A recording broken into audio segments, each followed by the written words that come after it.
네, 안녕하세요. 해커스 한국사 안지영입니다. 해커스 한국사 능력 검정 시험 회차별 기출문제풀이 심화편 진행하고 있고요. 지금 73회차의 두 번째 시간으로 17번부터 32번까지 풀어보겠습니다.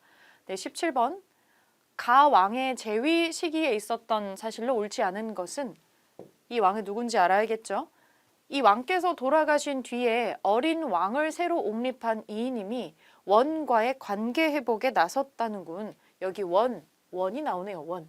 나도 들었네. 기철 세력을 숙청하고 쌍성 총관부를 수복했던 요 임금의 정책이 중단될까 염려되네 라고 나옵니다. 고려의 원간섭기인 것 같고요. 요런 거를 진행했던 사람은 공민왕이 있었죠. 공민왕. 자, 공민왕의 시기에 있었던 사실로 맞는 거. 대각국사 의천이 천태종을 개창을 하는 거는 고려의 숙종 시기입니다. 의천이 숙종 임금의 동생이었죠. 신돈을 중심으로 전민변정 사업이 추진되었다. 이게 대표적인 공민왕의 정책 중에 하나였죠. 2번이 답이고. 만적이 개경에서 노비를 모아서 반란을 모의하였다. 만적의 난인데 이 만적의 난은 그 최충원 집안의 노비였기 때문에 요거는 무신정변이 있었던 그 시기에, 그러니까 원간섭기 되기 이전 시기겠죠. 공민왕 시기가 될 수가 없죠. 요거 아니고 최충이 문헌공도를 설립을 해서 유학교육에 힘썼다. 이것도 좀 시대를 앞으로 돌려야 되는데 임금으로 치면은 고려의 문종 시기쯤으로 볼 수가 있겠고, 이규보가 고구려 계승의식을 강조한 동명왕편을 지었다. 이 고구려 계승의식이 나왔던 요 시점에 요때에 그 무신정변 일어나는 그 시점이랑 일치되는 지점이 있어서 원간섭기보다 한참 이전에 있었던 일입니다. 그래서 지금 공민왕 시기로 찾을 수 있는 거 2번으로 골라주실 수가 있고요.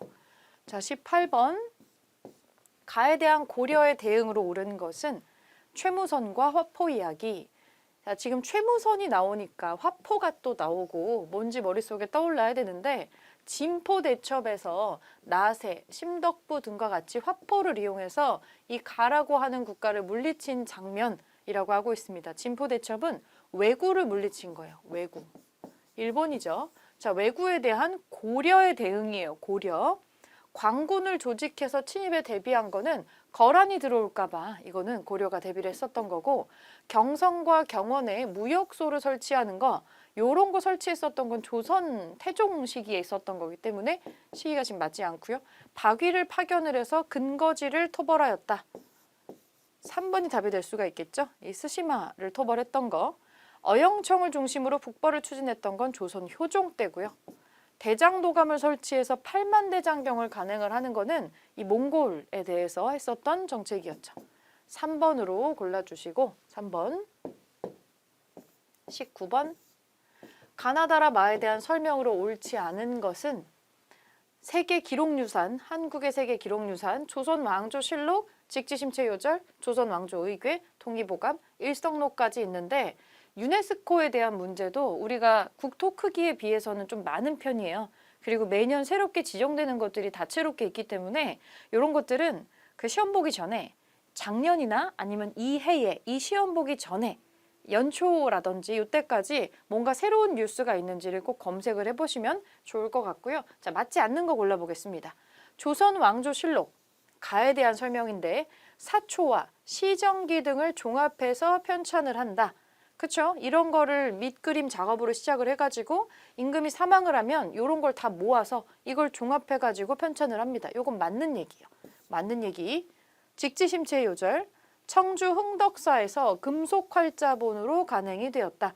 이게 금속활자로 인쇄한 것 중에 지금 남아있는 현존하는 가장 오래된 거라는 것 때문에 화제가 됐었죠. 이것도 맞는 얘기.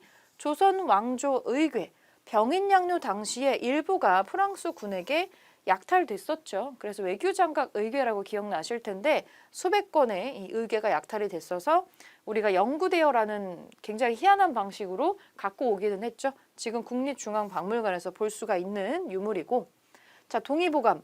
허준이 우리나라와 중국의 의서를 총망라해서 집대성을 했다. 맞는 얘기죠. 일성록, 국왕의 비서기관에서 발행한 관보이다. 요거는 틀렸네요. 일성록은 정조가 세손 시절부터 쓴 일기 같은 건데 나중에 등극을 하고 나면 관리한테 쓰게 해가지고 개인의 기록물에서 나중에 공공의 기록으로 바뀌는 상당히 특이한 역사를 가지고 있는 기록이고요. 국왕의 비서기관이면 승정원이에요. 여기서 발행한 관보는 조보라고 있습니다. 조보. 5번이 지금 잘못 연결돼 있네요. 5번으로 답을 찾아주겠습니다. 자, 20번. 가 인물에 대한 설명으로 옳은 것은 자, 임금의 자질에는 어리석은 자질도 있고 현명한 자질도 있으며 강한 자질도 있고 유약한 자질도 있어서 한결같지가 않다라고 뭔가 내용이 나오고 있는데 자, 이 글은 이성계를 도와서 조선 건국을 주도한 땡땡땡이가 저술한 조선 경국전이다.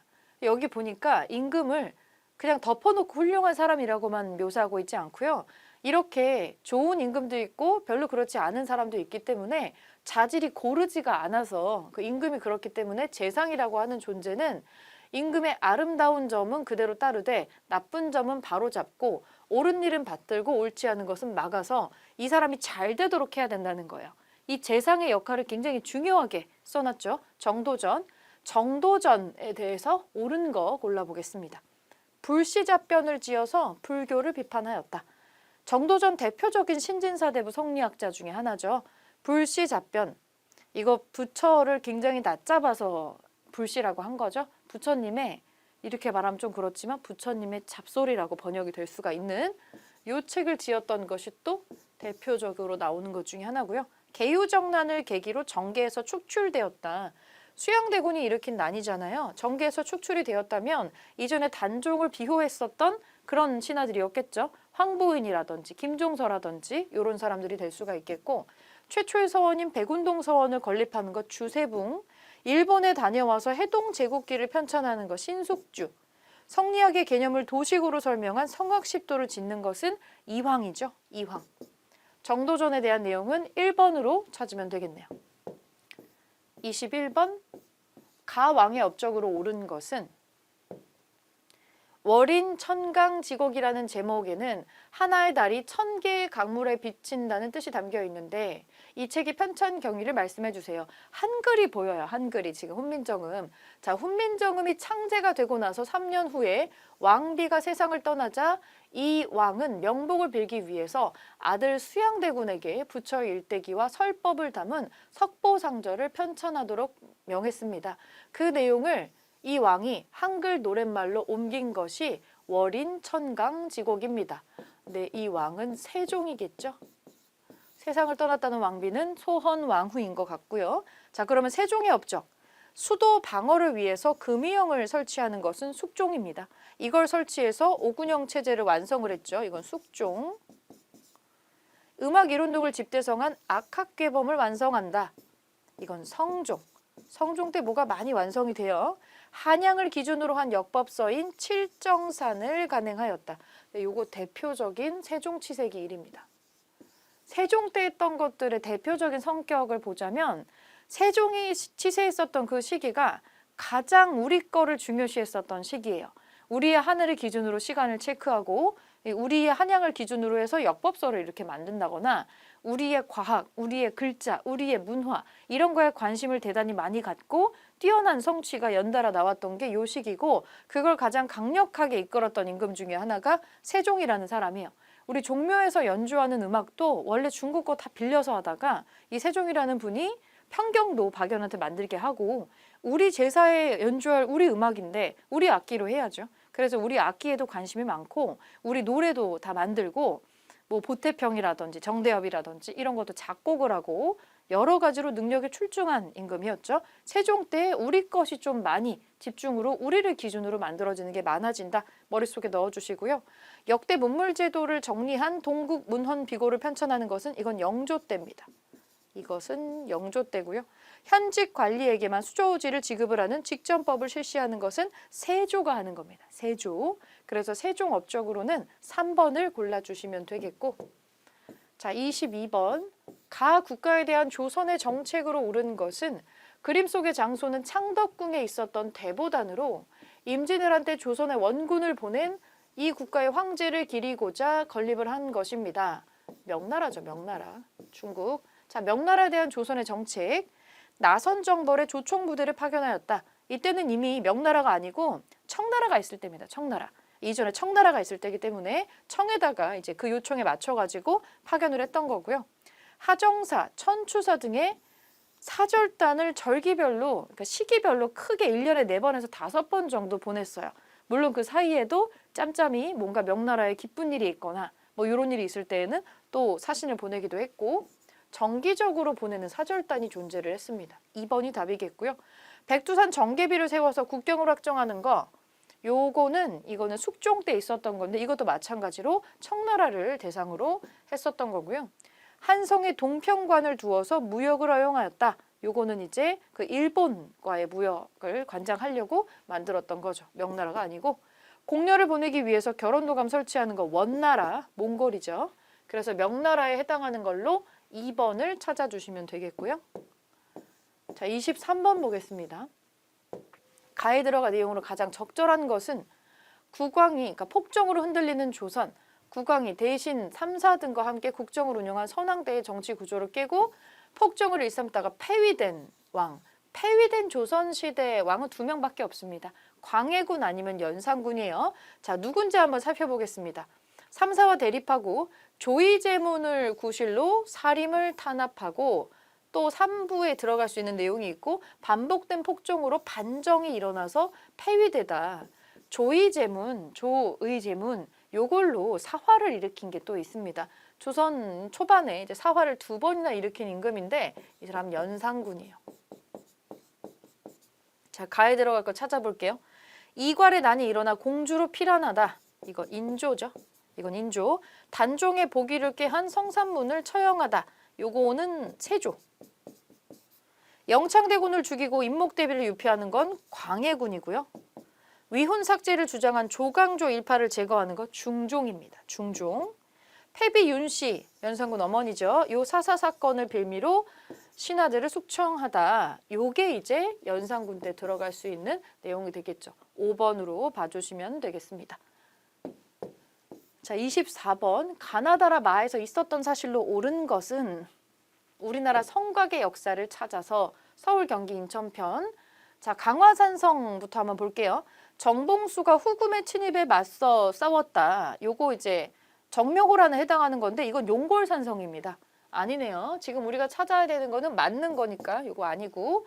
자, 북한산성 설명인데 김준용이 근황병을 이끌고 적장을 사살하였다. 이거는 병자호란 때 얘기잖아요. 광교산 전투에 대한 내용이고요. 서울 한양도성 설명인데 신립장군이 배수의 진을 치고 전투를 벌인 곳은 한양도성이 아니고 충주의 탕금대입니다. 탕금대. 나부터 볼게요. 남한산성. 병자호란 때 인조가 피란해서 항전을 한 곳이죠. 패배해서 항복해서 나오지만 남한산성. 요거는 맞게 들어가 있네요. 남한산성 4번. 자, 수원화성. 임진왜란 때 권율이 일본군을 크게 물리친 곳은 수원화성이 아니고 행주산성입니다. 행주산성. 그래서 4번으로 골라주시면 되겠네요. 4번. 자, 25번. 가 기구에 대한 설명으로 옳은 것은 지방 고을에는 그곳에 유력한 집안이 있습니다. 그 가운데 서울에 살면서 벼슬하는 자들의 모임을 요 가라고 합니다. 간사한 향리가 뭐예요? 그 지역의 지방에 대대로 누대로 살면서 권력을 가지고 있는 그 지방 출신의 유력자 가문인 거죠. 유력 가문들. 향리의 범법 행위를 살펴서 지방의 풍속을 유지했는데 그 유래가 오래되었습니다. 자, 평소에 각 고을을 담당하는 이 가라고 부르는 곳도 원래는 지방의 풍속이 법에 어긋나는지를 살피기 위해 설치한 것입니다. 그런데 지금은 향리를 침학하여 사람들이 대부분 괴롭게 여기고 있습니다. 감나라, 땅나라, 떡나라를 많이 하면서 자기 이득을 불순하게 챙기고 하는 게 너무 많아졌다는 거죠. 폐해에 대해서 언급이 되고 있어서 나중에 혁파가 되는 곳이기는 한데요. 지방에 오래 살고 있었던 지역의 유지들이 이제 뭔가 그 동네를 나름대로의 자치를 하면서 영향력을 행사하는 걸로 유향소라고 있어요. 유향소. 그런데 유향소를 이제 컨트롤하면서 조정을 하는 기구가 있었다라는 거예요. 그게 경제소입니다. 이 가라고 하는 기구는 경제소라는 기구입니다. 자, 옳은 거 골라볼게요. 사헌부 사관원과 함께 조선시대 3사로 불렸던 중요한 요 언론 기구로 손꼽혔던 거는 홍문관이 있습니다. 홍문관. 이건 홍문관. 소속 관원을 은대학사라고도 칭하였다. 이거 승정원에 대한 얘기고요. 승정원. 서울 출신의 학자들이 첩의 자식들이죠. 서울 출신의 학자들이 검서관에 등용이 되는 파격적인 행보가 있었던 거는 서얼 허통을 해주었던 정조식이고요. 이 검서관이라고 하는 거 규장각에 딸려있는 검서청의 관원들입니다. 그러니까 엄밀히 따지면 규장각이라고 봐야겠죠. 규장각. 관할 유향소 임원의 임명권을 행사하였다. 그러면서 컨트롤을 했었던 거죠. 요게 유향소에 대한 설명이 되겠고요. 대사성 이하 죄주, 직강 등의 관직을 두었다. 성균관입니다. 성균관. 그래서 경제소에 대한 설명으로 4번을 찾아주시면 돼요.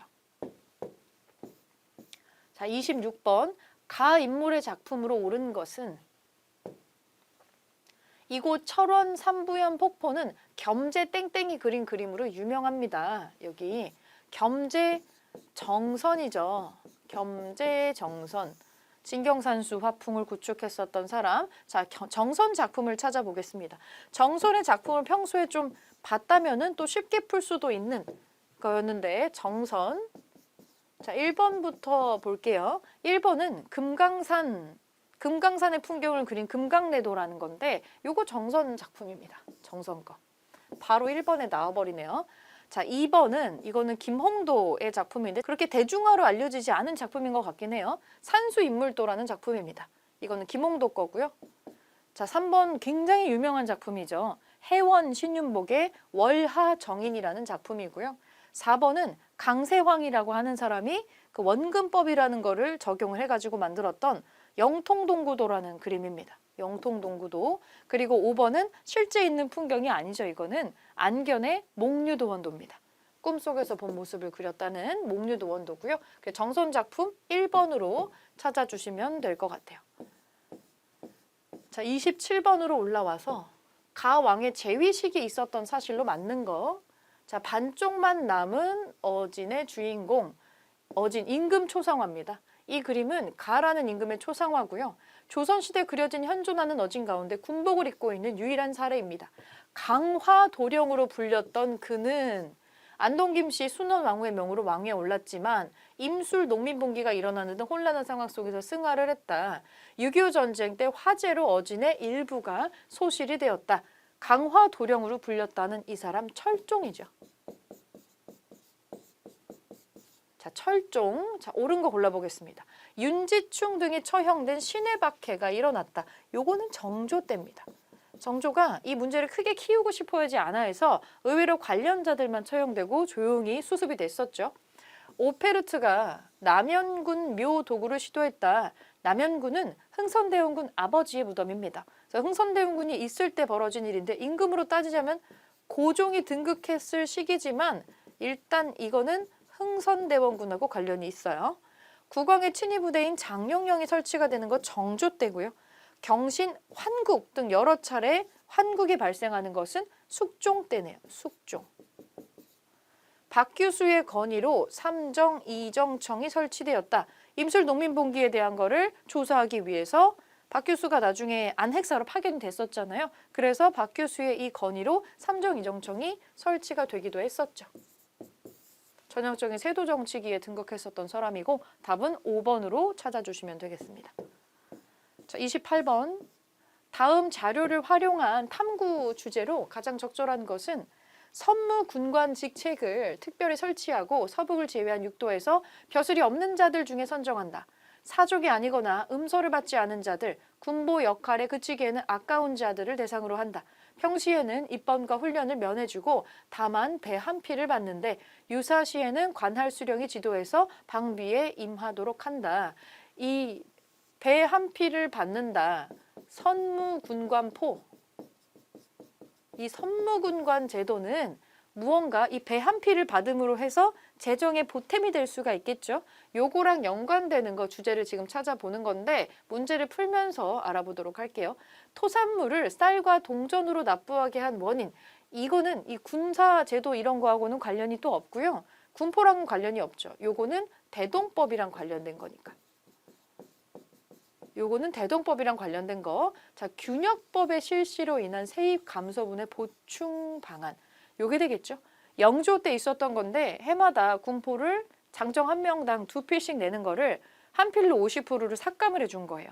그러니까 50%가 비게 되니까 이걸 메꾸기 위해서 선무군관 직책이라는 거를 특별히 설치를 하고 여기에 해당하는 사람들한테 모자라는 걸 조금 이제 받는 거죠. 그러면서 이 세금이 구멍난 부분을 메꾸는 건데 요 감소분 보충 방안으로 시행됐었던 겁니다.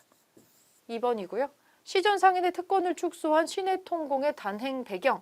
정조 때 한 건데 이 상업을 진흥시키기 위해서 반드시 필요한 정책이라고 생각을 했기 때문에 정조가 단행을 했었던 거죠. 시전 상인들도 나름의 이런 자기들의 권리를 가지고 독점권을 자꾸 행사를 하고 있어서 시장이 활성화가 되지 않았던 문제가 있었어요. 요거는 이 군포하고는 상관없고요. 전세를 토지세를 풍흉에 따라서 9등급으로 부과한 이유, 이건 세종 때 실시했었던 공법에 관련된 내용입니다. 설점 수세제를 시행을 해서 민간의 광산 개발을 허용한 목적. 왜냐면 민간의 광산 개발을 허용했다고 하는 거는 이제 경제를 개발시키고 여기 상업이 활성화되는 과정에서 차라리 이거를 몰래 하는 것보다는 이거를 허가를 해주고 허가비를 납부하고 하게 하는 게 재정도 보충이 되고 이것도 활성화를 시킬 수가 있으니까 조선시대 후반에 일어났었던 일이고요. 이것도 마찬가지로 군포랑은 관계가 없어요.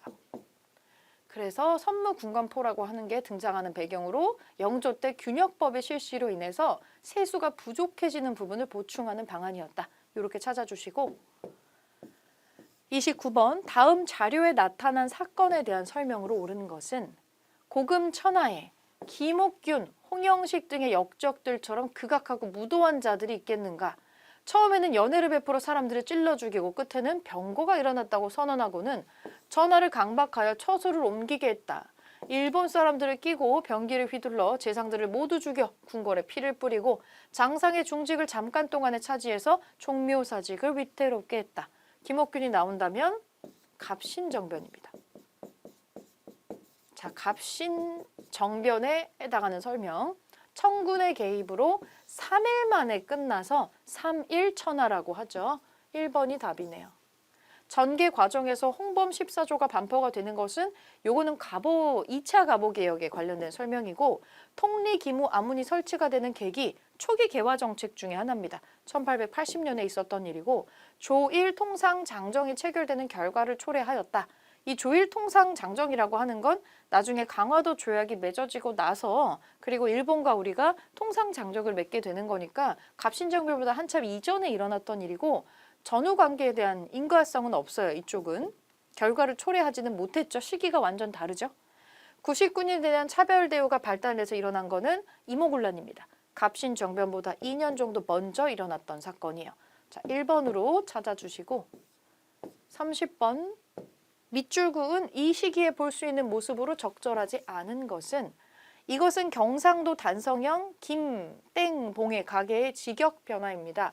산업이었던 그는 노력 끝에 면천이 되었고 후손들도 꾸준히 신분 상승을 도모해서 유학 직역을 획득하였습니다. 이와 같이 신분 질서가 크게 동요했었던 이 시기 조선시대 후기죠. 조선 후기 신분제의 동요. 그러면 이 시기 볼 수 있는 모습으로 적절하지 않은 거 골라볼게요. 빈민을 구휼하는 제위보의 관리. 이거 고려시대 거잖아요. 빈민구휼. 고려시대 거니까 조선 후기가 아니죠. 1번이 바로 답이네요. 시사에서 시를 낭송하는 중인. 마치 양반들처럼 시사 모임을 가지는 거 조선 후기에 볼 수 있어요. 상평통보로 물건을 거래하는 보부상 이제 후반에 볼 수 있어요. 새책점에서 홍길동 좀 빌리는 부녀자 볼 수 있죠. 송파장에서 그 장터에서 산대놀이 공연을 하는 광대 볼 수 있습니다. 이제 여가에 대한 어떤 문화예술 프로그램들이 다양하게 만들어지고 이것을 서민들도 즐기는 서민 문화라고 하는 게 발전하고 있는 거가 조선 후기의 가장 대표적인 특징 중에 하나죠.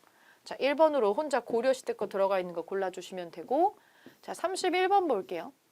가와 나 사이 시기에 있었던 사실로 옳은 것은 사이 통문으로 장터에 모이라는 기별이 왔다. 저녁을 먹은 후 여러 마을에서 징소리, 나팔소리, 고함소리가 천지에 뒤끓더니 수천 명 군중들이 우리 마을 앞길로 몰려와서 군수 조병갑을 죽인다며 소요를 일으켰다. 조병갑은 서울로 도망갔다. 통문 조병갑, 조병갑이 도망갔다라고 나오는 거, 이거는 동학농민운동의 첫 번째 시작점으로 나오는 고부 밀란이 시작되는 지점이고요. 나를 볼게요. 우두머리는 선화당을 점거하고 다른 동학의 도당들은 나누어 사대문을 막으니 성안의 백성과 아전, 군교 등이 미쳐 나오지 못하고 화염 속에 빠진 자가 많아서 그 수를 알지 못했다. 전주성이 삽시간에 함락된 것은 전주성 점령이네요. 전주성 동학군이 동학 농민이 일어났었던 가장 첫 번째 사건 중에 하나죠. 1894년에 1월 달이고요. 한 석 달이 지나고 나서 전주성을 호다닥 함락을 합니다. 자, 그럼 이 사이에 뭐가 있었냐? 사이에 들어갈 수 있는 거 골라볼게요. 남접과 북접이 논산에서 연합을 했다. 이거는 사이에는 낄 수가 없고 나의 뒤쪽이에요. 전주성을 점령하고 전주화양 맺고 나서 그리고 흩어졌는데 2차로 또 봉기를 하는 거죠. 일본군이 경복궁을 둘러싸는 바람에 이제는 일본을 몰아낸다는 목적을 또 가지고 다시 한번 봉기를 한 다음에 남쪽에 있었던 동학군하고 북쪽에 있었던 동학군이 만나서 논산에서 집결을 하고 이제 공주 우금치에서 일본군 플러스 관군과 결전을 벌이게 되죠. 나의 뒤에 나와야 되는 얘기. 최지우가 혹세 무민의 죄로 처형이 되었다. 동학을 창도한 사람이죠. 이거는 요 가의 이전이에요. 훨씬 이전이고 일본이 군대를 동원해서 경복궁을 점령하는 게 나의 뒤에요. 그래서 2차 봉기가 일어났었던 거예요. 농민군이 황룡촌 전투에서 광군에 승리하였다. 전주성 점령하기 바로 직전 일입니다. 황토현과 황룡촌 전투에서 둘 다 광군을 이제 승리하면서 이기면서 올라오면서 전주성을 뺏게 되는 거거든요. 요거는 바로 직전에 들어갈 수가 있는 부분이라 4번이 답이고, 우금치에서 농민군이 광군과 일본군에 맞서 싸우는 거는 자, 경복궁 점령하고 그래서 남접과 북접이 논산에 연합하고 그리고 우금치에서 싸우는 거예요. 전부 다 나의 뒤쪽에 나올 수 있는 내용이죠. 그래서 사이에 낄 수 있는 거는 4번밖에 없네요. 황룡촌 전투. 자, 32번. 다음 상황의 배경으로 가장 적절한 것은 시전상인, 외국 상인의 퇴거를 요구하다. 며칠 전 시전상인 수백 명이 가게 문을 닫고 그 통리교섭 통상사무암문 앞에서 연좌 시위를 시작했다. 시전 상인들은 몇 해 전부터 외국 상인의 한성 침투로 인해 입는 피해가 크다는 점을 주장하면서 퇴거를 요구했다. 향후 정부가 이 문제를 어떻게 해결할지 귀추가 주목이 된다. 자, 외국 상인이 들어온다. 여기서 말하는 외국 상인은 이제 청나라 상인들이라고 보면 되는데, 자, 배경으로 적절한 거 골라보겠습니다. 동양척식 주식회사가 설립되었다. 일단은 여기 지금 통리, 교섭, 통상, 사무, 아문이라고 나와 있는 것은 초기 개화 정책을 펼치기 위해서 설치가 됐었던 기구겠구나라는 거를 얘기해 주시면 되고, 그렇다면 이 시점은 우리가 초기 개화 정책을 하는 그 시점이고 아직은 대한제국이 성립되기 이전이다라고 시기를 좀 특정해 줄 수가 있습니다. 자, 동양척식 주식회사가 설립이 되는 거, 우리한테 본격적인 무언가를 빼앗기 위해서 이 동척이 1908년쯤에 설립이 돼요. 그래서 우리나라가 망하지는 않았을 때지만 대한제국의 가장 끝부분으로 넘어가는 시점이고 여기하고 시기가 맞지 않습니다. 이거의 배경이 될 수는 없어요. 이거의 뒤쪽에 나오는 얘기니까. 일제가 황무지 개강권을 요구하는 거, 이것도 1900년대가 넘어야지 나오는 내용 중에 하나죠. 이것도 이 뒤에 거고요. 조청 상민 수륙 무역 장정이 체결되었다. 요거를 체결하고 나서 이제 원래는 개항장 근처에만 있을 수 있었던 청나라 상인이 내륙으로 들어와서 장사를 할 수가 있게 돼요. 사대문 안으로 들어올 수가 있게 된 거죠. 그러니까 청나라 상인들이 침투를 한 거예요. 그러니까 이렇게 사람들이 시위를 하는 거죠. 이거의 배경이 될 수 있습니다. 3번은. 3번으로 돌아갈 수 있고, 메가타의 주도로 화폐 정리 사업이 시행되었다. 이것도 1900년대 넘어서 러일 전쟁이 일어나는 그 시점 즈음에 해당되는 거죠. 메가타라는 재정 고문이 들어오는 거니까 요거의 뒤식입니다. 회사 설립을 허가제로 하는 회사령의 공포가 되는 거 1910년이죠. 일제강점기 되고 나서 하는 거니까 배경이 아니고 이거 뒤시기에 올 수 있는 내용. 그래서 3번으로 배경을 골라줄 수가 있겠고요. 자, 32번까지 문제 풀이를 해봤고 이제 여기 정리를 한 다음에 다음 시간에 33번부터 마지막 50번까지 풀겠습니다.